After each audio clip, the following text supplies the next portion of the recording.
Everyone loves Steam sales. They're the perfect chance for you to buy all kinds of games, even the ones you were only mildly interested in.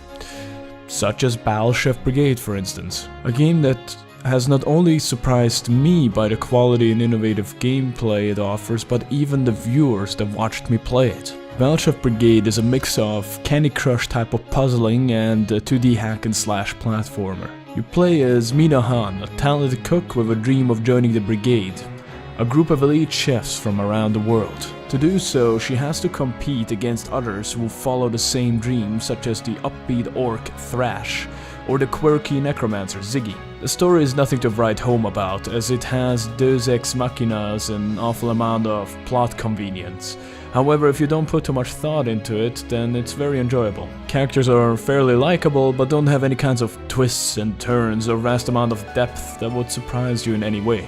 The game also ends up introducing a main villain for the sake of having a main villain. It feels very forced. Nevertheless, as mentioned before, it's still very enjoyable. It's clear that the devs' focus was gameplay, and the rest was built to support that foundation.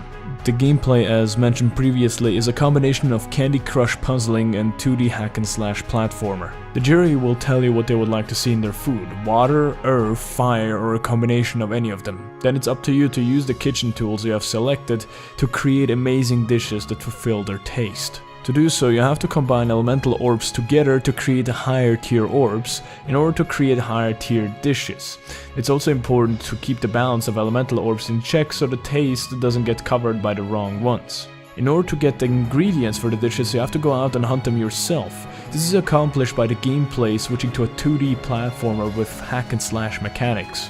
The sections are fun but very straightforward. You can dodge, jump, and attack. Finding some small combos to efficiently take down your targets is very satisfying, but the gameplay doesn't stand out from other 2D Metroidvania platformers out there.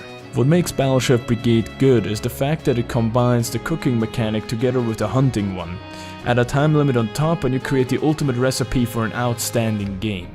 Having to balance the limited time given to you for both cooking and hunting creates an exciting mix that always has you on edge and feels very rewarding. To keep things interesting, the game cranks the difficulty up by introducing new mechanics at a very steady pace, forcing you to adapt new strategies.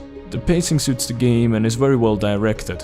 The game's difficulty never felt unfair or sudden, but instead always challenging and exciting. One issue that I have with the core gameplay that could potentially get patched out but probably won't, is that you're only able to select your kitchen tools after you hear the judge's request, often making you restart a mission just to reselect the right tools.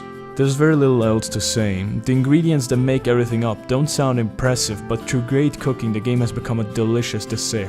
Do I recommend Brigade? Yes, if the price of $20 sounds good to you for about 10 hours of gameplay, of course. Here's hoping to see more of Brigade. A sequel, an expansion, or DLC maybe. I crave for more. Why? Because I got to play an impressively fun game.